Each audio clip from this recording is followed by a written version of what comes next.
This is Reflection, and I'm your host, Ed Blonsky.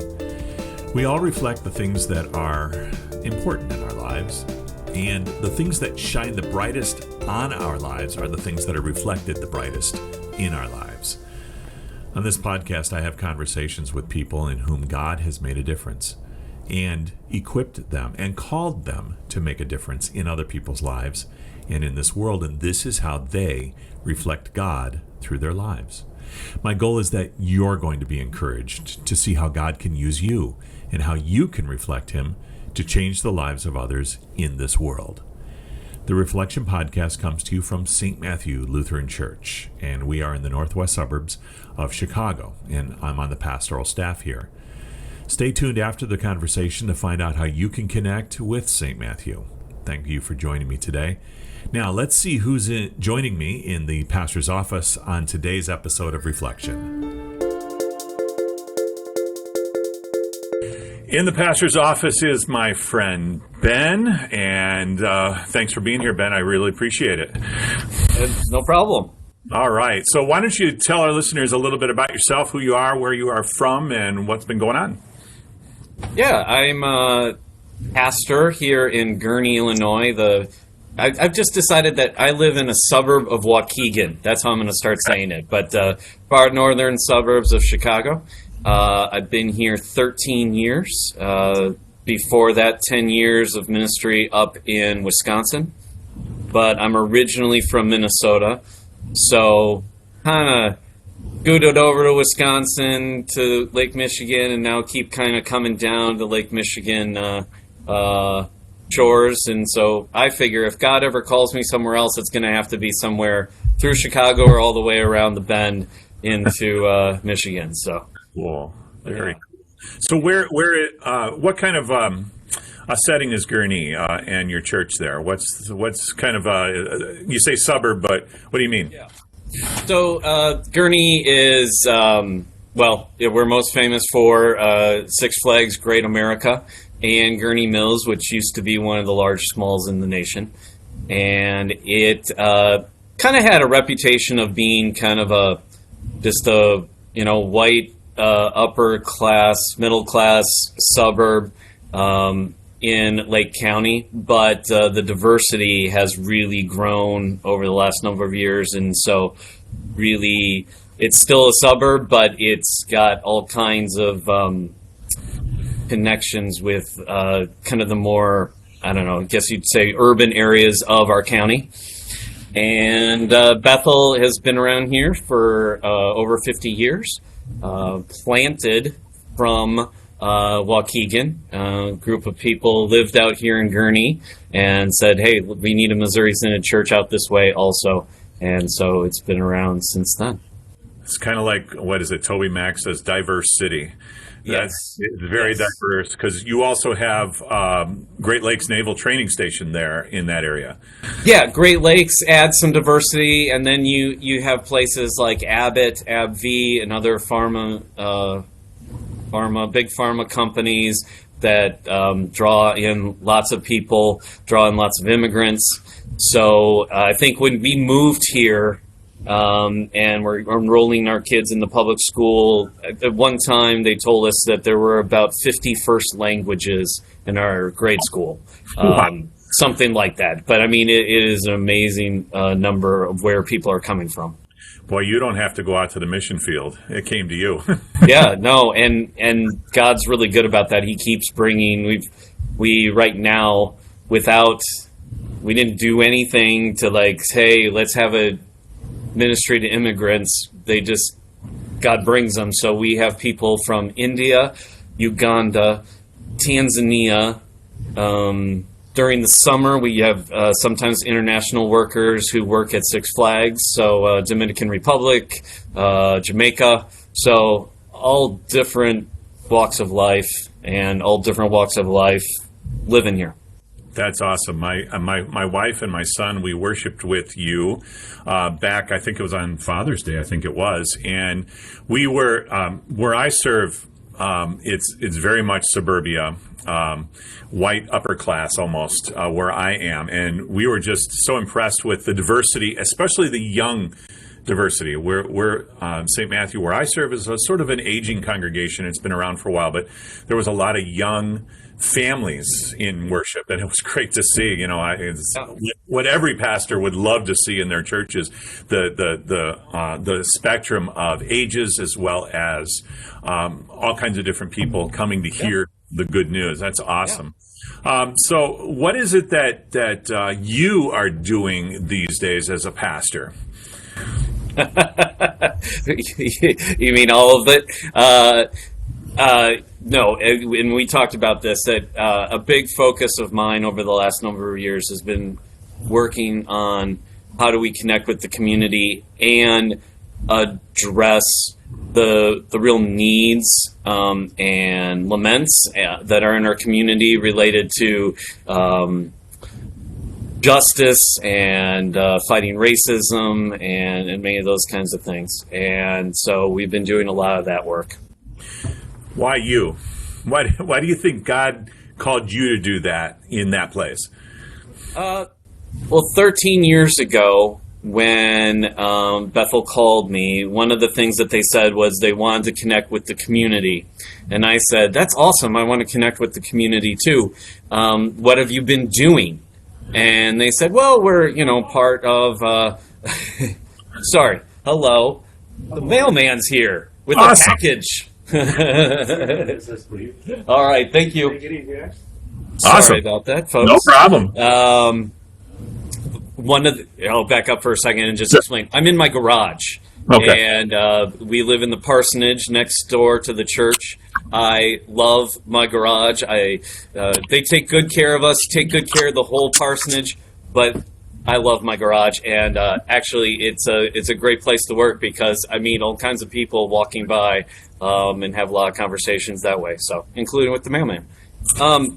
No, when they were calling, they said, we want to connect with the community. I said, well, how have you been doing that? And they listed a few ways that they've been supportive of a food bank and a few things like that.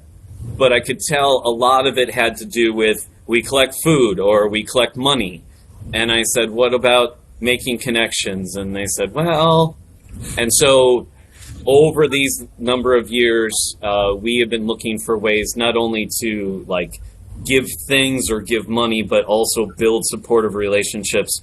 And I guess that's why God called me here, because that's just how I think through things. I want to get to know people, and I want to, have relationships with people.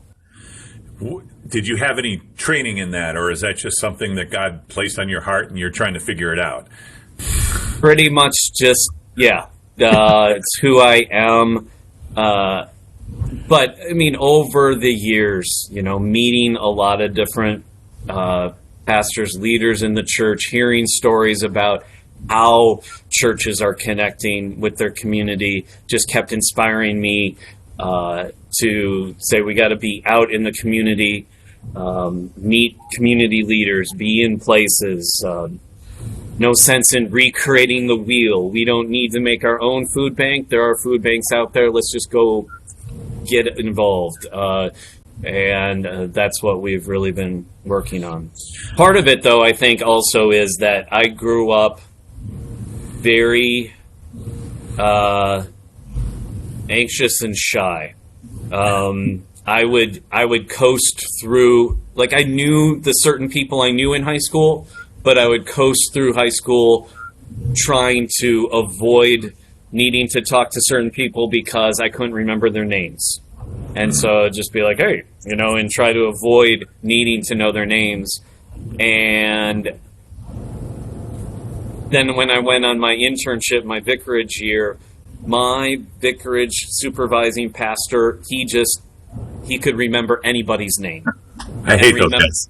I remember that 5 years later, and if you showed up for church, you'd be like, Ed, haven't seen you for a while. How are things in Hawthorne Woods? And I would just be amazed, he went by the name Cobe. Cobe, how do you remember that? He's like, I don't know. And I cheated off of him that year. I'd stand next to him after church, let him greet Ed, and then I would pretend as if I remembered Ed's name, but I was just listening. And when I got out into the parish, I realized I had to figure out how to learn people's names and just really practiced it. And that's now what I just want to practice. I want to get to know people. And so I focus on that. Yeah, I wish that they had taught us that when we were training to be pastors, because I'm really lousy at it as well. I just cannot remember names unless it's been. Here's my first advice. Stop telling yourself that you're lousy at it. That's true. Yeah, you're right. You just say, you know what? Exactly, I'm going to learn right. people's names. Right. And I do. I work at it, and then I will even tell, if I get the name wrong, I won't be embarrassed. I'll just say, oh, yep, okay, we'll work on it. So, when you got in the ministry, you're going on 25 years almost, and congratulations, by the way. That's quite a milestone. When, as a pastor for so long, things that in your ministry, and maybe even in Bethel too, things you expected, things you didn't expect, that things that surprised you or maybe even challenged you. Oof. Well, kind of, yeah, a lot of things. But I suppose kind of leading towards the conversations about racial justice, my first call was to Manitowoc, Wisconsin, which we didn't know anything about. So we said, Manitowoc what? And they're like, Manitowoc. It's a smaller city, half hour south of Green Bay on Lake Michigan. Once most famous for Manitowoc cranes. They still have that name on them, big red cranes, and Manitowoc ice machines. They also built a lot of submarines there during World War II. Mm-hmm.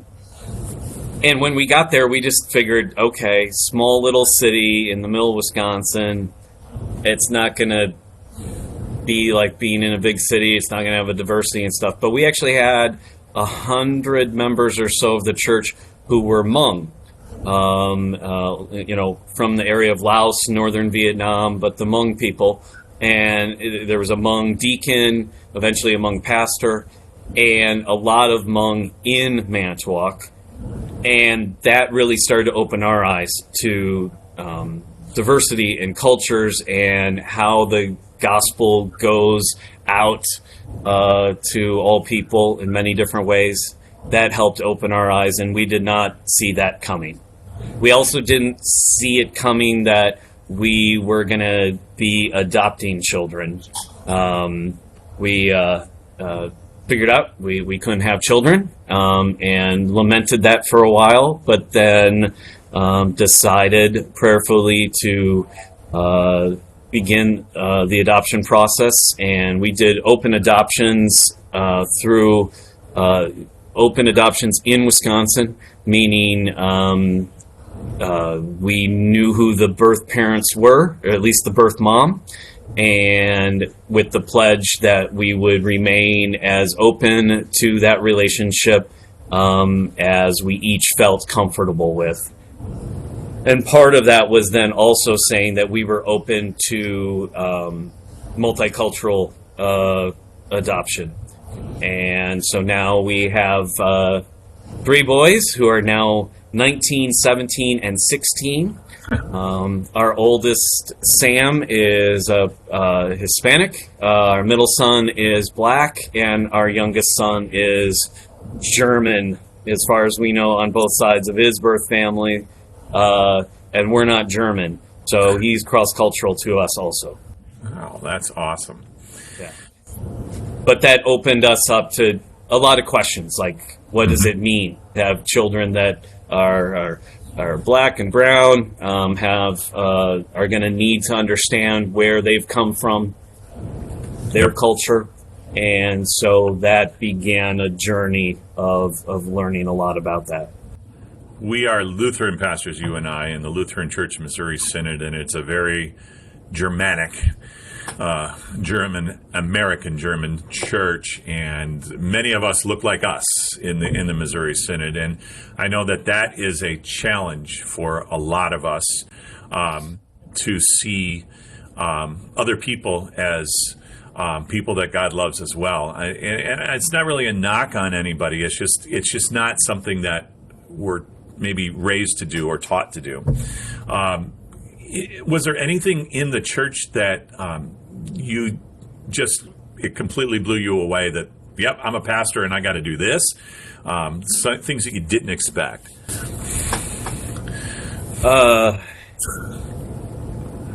I never expected to be in some situations like doing jail ministry. I knew I was going to have to be going to the hospital and doing funerals, but you never quite expect things like, never quite understand what it's going to be like to be at somebody's deathbed. I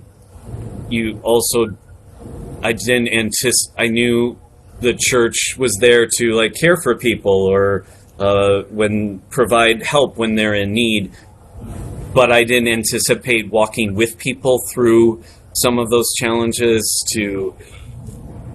Sorry, is that loud there? But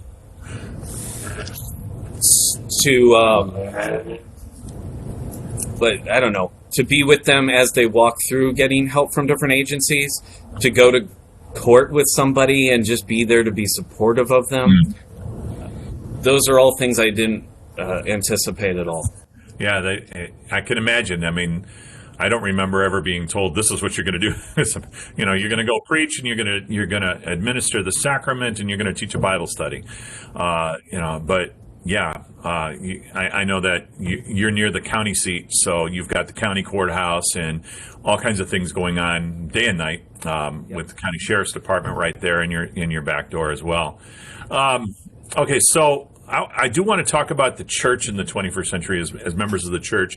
And as I said, we're pastors in the Lutheran Church Missouri Synod. We have been around in America for 175 years, and that's a long time. So we started in 1847 among southern states, but also northern states. So, we were on either side of the Mason-Dixon line before the Civil War. So it was a church within America, but very much Germanic at that point. Now we're in the 21st century. We started in the 19th century, in the 21st century. Do you think the church has what is the church's mission here in the 21st century that maybe is not the same, or maybe it is the same, but we forgot in previous centuries? Yeah, I think that, the mission doesn't change, right? The mission is to let people know about the hope of Jesus, the free gift of forgiveness, and inviting people to be a part of the life of the church, to keep hearing about the hope of Jesus, and then see how they're part of God's mission to bring that hope to other people. That mission doesn't change. I think what does change is who is God putting in our neighborhoods, where has He placed us, and how do we keep making those connections and inviting people in. It's kind of interesting because I don't actually come to the Missouri Synod. Like I said, I'm not German. I come to the Missouri Synod because my grandma and her family were Slovak, and they were Slovak Lutherans who immigrated to the Minneapolis area and started Slovak Lutheran churches, and continued to worship in Slovak for many, many years, eventually adding English, and didn't actually join the Missouri Synod till the early 70s. So just before I was born did they become part of the Missouri Synod. So we are as kind of outliers anyways. So I kind of understand that a little bit. So when I got to the seminary and everything was all about, German Fest and Oktoberfest and everything, I didn't have any of that, I was looking for where the pierogies were. So I think that gives maybe a part of my perspective of saying, sure, that's where the church has been, but that's not who we are culturally, but it's still the same gospel, and everybody needs that gospel. Yeah, I wonder if when the Missouri Synod first started, they were thinking we're diverse because some of us are from Saxony and some of us are from Franconia. Yeah, sure. Yeah. So the Slovak, that was, would that have been the SELC, the Slovak Evangelical Lutheran Kirche? Right. So then when they joined, that's why it became a non-geographic district within our denomination, kind of keeping those congregations together as an association within the Missouri Synod. Yep. Yeah, and I think that's important, especially for Missouri Synod Lutherans to understand, but even others outside of the Missouri Synod, that we're not just a Germanic church. A classmate, I don't know, we did not cross paths at seminary, I don't think, but a classmate of mine was Wally Fanofskis, who is the president of of that district, and so very Slovak. And they bring a fresh perspective, I think, to us that there's more than just this. There are a lot more out there. What do you think are our church's challenge, or any church really, the church, I guess, big C, the Christian churches? What is the challenge in the 21st century? I think the challenge right now that we're facing is how do we work together and have conversations and pursue the mission together without falling into the same polarization that we're seeing in the United States politically. And rather than importing all of that language, all of those arguments, how do we be aware of those things and yet remain focused on what our actual mission is? Our hope isn't in Republicans or Democrats. Our hope isn't in solving all of the culture wars. Our hope is in Jesus and focusing on that. I think that's the biggest challenge, because I think we're getting swallowed up in those polarization conversations. It's almost as if we identify ourselves by ideology. Yes. Or political party as well, but left wing, right wing, that kind of thing. And I think we forgot something along the way. And I have in my office, I have a little note that reminds me when I'm doing ministry or I'm preparing to lead worship, is to remember that there are basically two types of people sitting in front of me or listening to me: those who have faith, those who do not have faith. It's not right wing, left wing. It's not black. It's not white. It's not this. It's you have faith or you do not have faith, and you're looking, and seeking it. And I wonder if we've forgotten that. I know that we have had the conversation about our own history, not you and I, but our church's history. I'm not an expert in it by any stretch of our history. I just know that we date back, before the Civil War. Is there some things that in our history that are hindering us as a church body in today's world? So when I think back when I used to think about the history of the Missouri Synod, I just figured it was these Germans who had come in. It was the Mason-Dixon line. It was the Civil War. Germans, we probably just tried to stay out of it because it was a conflict in our new country. And the more I've learned about our history is that we weren't exactly silent on a lot of things. And the founder of the Missouri Synod, C.F.W. Walther, was not silent about slavery. But the language he was using condemned abolitionists, actually. And that's a tough thing to know, is that he condemned abolitionists as a socialist movement, I believe were his words. And it's hard to see that those same talking points are being used today. So that if I speak up against racism and the things that I'm seeing in the world right now, we're still labeling, I still get labeled communist, Marxist, socialist, as somehow enemy of the gospel. And I lament that. And while some people will push back against this, I believe that some of those things get baked in to the system, get baked into how we've organized ourselves. And unless we're aware of those things, we won't change them. And so we need to be aware of our history. We need to be aware of the ways that we, maybe unintentionally, but set things up that might have led to inequalities. And how do we change those things? So if we say we want to have more pastors in churches that are African American, Hispanic, or other minorities, we need to figure out, well, what has prevented that? And address those issues and just be honest about it. I feel like our Lutheran theology should allow us to do that.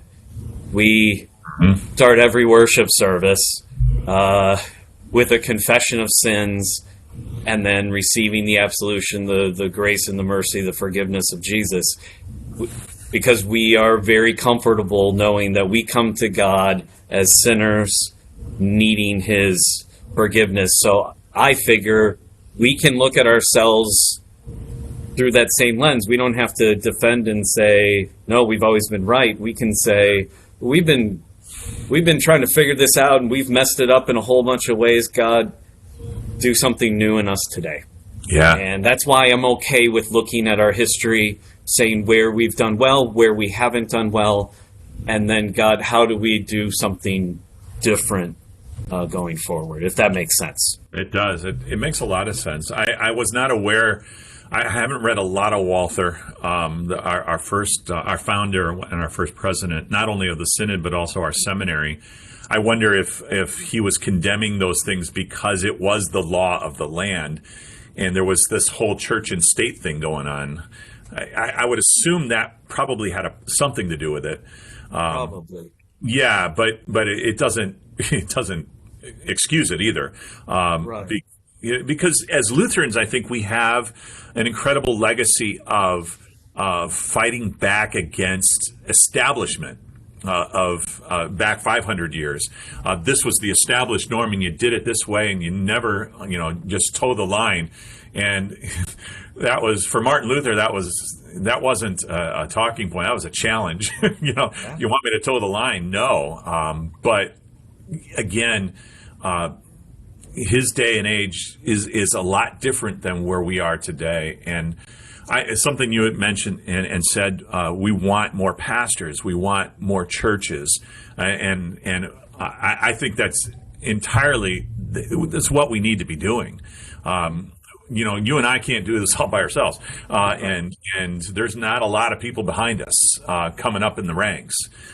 Churches are struggling too. They're struggling to find their way, and they're not going to. I don't know. I mean, I read the news.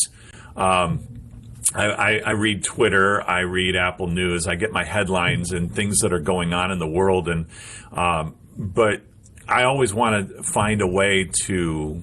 What would Jesus say about this, or what has Jesus said about this? Did he address this? And I think that a lot of this is because, like you said, we start each worship service with a confession of sins. That's a good place to start. We're sinners, and God loves us and forgives us for the sake of Christ. That's awesome. We do have challenges, but I think that we can overcome them simply because of Christ alone. And, but yeah, I'm with you. I want to know our history. I want to know where we were. What did we do right? What did we do wrong? I have a friend who is technically a member of this congregation, but he's a retired Navy chaplain, and he's serving a church then as sort of a vacancy pastor down in Indianapolis. When he came up through seminary and went out on vicarage with his wife, and he is African American as well as South Korean. He had a South Korean mother and an African American father, and he was born right at the Korean conflict, and so and then was adopted by a white family in California. he was over here. So he never knew his parents really. And he married a white woman, and they went out on vicarage. And he would tell me the stories, and she tells me the stories. You know, that they felt I think they went on their internship out on the West Coast in Oregon or Washington State or something like that, and people would leave burning crosses in the front yard, and it's like you don't think of that happening, you know, in the 70s and the 80s. That was something that happened in the 20s and the 30s and in the South. Just how hard it was. Yeah. To talk about not having, a South Korean mother and an African American soldier for a father, and then be adopted by a white family in Southern California, and yet he still finds his identity then in Christ. Sure. and it's exactly, I mean, that's the story we need to hear, is that it's not about ideology. You need to know where you came from, but where are we going, and are we going together? That's the key. That's the key. That's why I initially wanted to talk to you about this, because I know that you articulate it very, very well, and you're educating me in this, because I'm just not as versed in these things as you are. You're in a different cultural context a little bit up where you are from where I am. Let's switch a little bit here, and I want to talk about you personally. If you had anybody that kind of mentored you in being who you are today, a pastor, a man, a father, a husband, who was some of those mentors, or a mentor that you had? I mean, there are a lot going back to, years in ministry. What's at the top of my mind right now is a mentor from afar, I guess. And it ties in with what you were just talking about, is understanding our own history. And so that would be Jamar Tisby, who's a Christian historian, founder of something called The Witness, a Black Christian collective, which comes out of the Reformed background, but is aimed at trying to encourage and equip Black Christians in the church. And Jamar is a brilliant speaker, writer. He wrote a book called The Color of Compromise, the Church's Complicity in Racism. And it kind of traces the history, 400 years of racism in America, related to race-based chattel slavery. Where did church, speak up about slavery? Where did it compromise and go along? And going through that book, and there's a video study too, which is really great. But going through that, he really focused on the more major denominations that were found in the southern United States, Presbyterian and Baptist and things. But going through that, I kept thinking, well, what's our color of compromise story in the Missouri Synod? And that's what led me to learning a lot of things. So, and I've just kept listening to Jamar and the podcast that they do called Pass the Mic, and learning so much from him. I got to meet him just a few weeks ago, finally in person, after kind of talking online some, but got to meet him in person, which was a joy. He is a Waukegan native, grew up in Waukegan, now living in Louisville, Kentucky. But he's a mentor from afar, and I've learned a lot through him. Yeah. That kind of leads to another point I wanted to kind of bring out, was influences, but also books. You mentioned a book that you wrote, The Color of Compromise? Yep. So, and I want to put that in show notes so that people can look that up. Again, give me the author's name again. So it's Jamar, and then the last name is Tisby, Tisby. Got it. Yeah. Jamar. Yeah, excellent. But then another book I think you have, which is, if you want to hold that up, is sure. And I don't even know, you German man. How did he say his name? Andrew Schulze or Schulze? It could go either way. I've never heard it said, so I would err on just pronounce everything. So It is an amazing book on the history of somebody within the Missouri Synod doing the work of integration, doing the work of black ministry, and up through the 40s into the 50s and leading into the civil rights movement.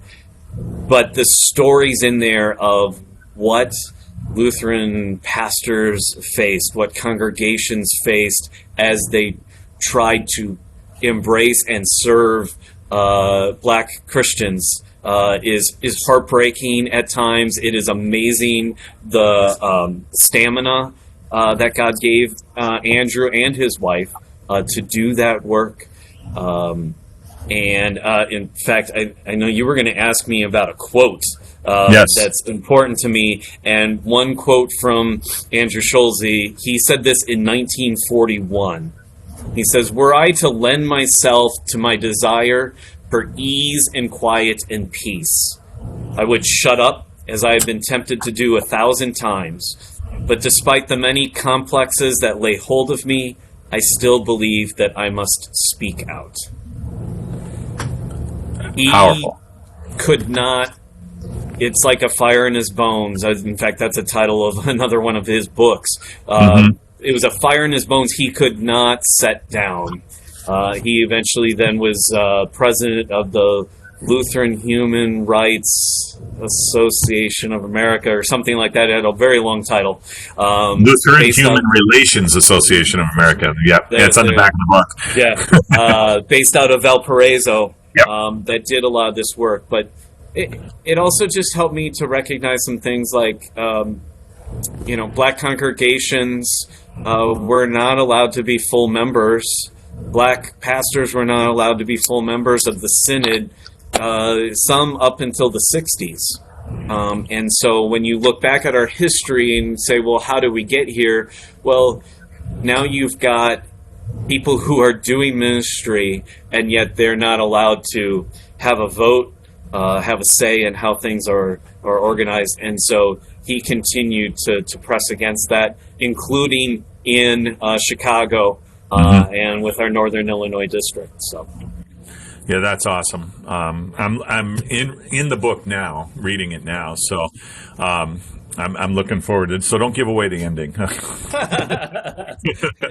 The ending is we haven't figured it out yet. That's exactly right. That's exactly right. So maybe to wrap this up, is there a question that you wish I would have asked and I didn't, and then how you would have answered that question?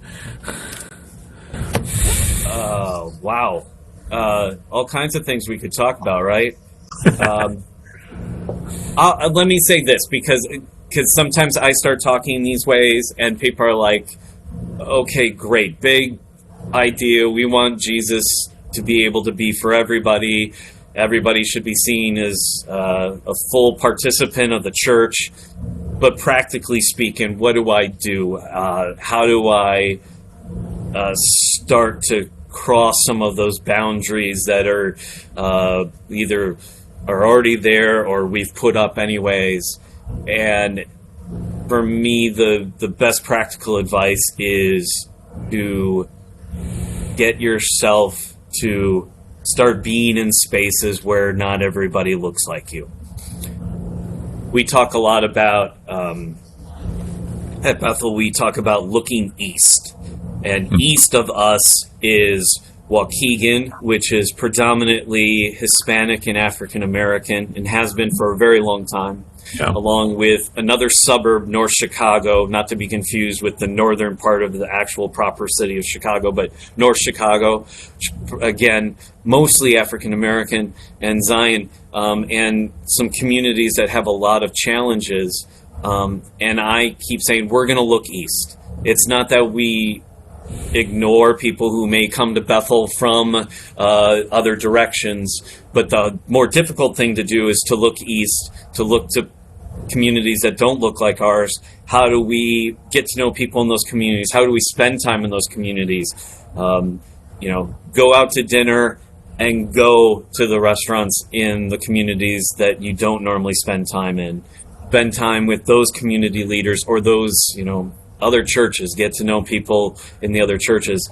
And to me, that's the biggest practical thing. I remember my wife is great at teaching a lot of this and leading conversations on this. And we were doing the Color of Compromise, I believe it was, at Bethel. And one man said, well, I don't even know where I'd go. And we're like, well, just look for like some kind of thing you normally need to do, but do it in a new place. And he came back the next week, and he was kind of new to the area, and he's like, I was looking for a place to get a haircut, saw a barbershop over here. I walked in, and I realized this is a black barbershop, and I'm not black. And he thought about turning around and leaving, but they're like, hey, how can we help you? They probably said, can we hook you up with a fresh fade? He didn't need a fade. But he sat down, he had a wonderful experience, and just realized, okay, this is how it works. I got to spend time in places I don't normally spend time in, listen, learn, not come in with a whole bunch of answers, but just listen, learn, and build relationships. And that really does change a lot of things. That's awesome. Yeah, the one question I've been asking the people I've been talking to, what would you put on a billboard? As sort of a pithy statement that millions of people are going to be zooming by it, in less than 3 seconds. Is there something that you could boil all that down to 3 or 5 words? Wow. Yeah, Usually exactly. Kind of creative, It's hard, right? Yeah. Hang out in new spaces. Hang out in new spaces. I like it. Hang out in new spaces. Yeah. Yeah. Sometimes we call that getting out of our comfort zones. Yeah. Yeah. Yeah. Because that's where people are, and that's where Christ went, and that's where Christ calls us to go, I think. So, hey, I appreciate you being in the pastor's office today, Ben. Really do. God's blessings on your ministry up there in Gurnee, and keep looking east, my friend. All right. Thank you, Ed. Thanks for having me. You bet.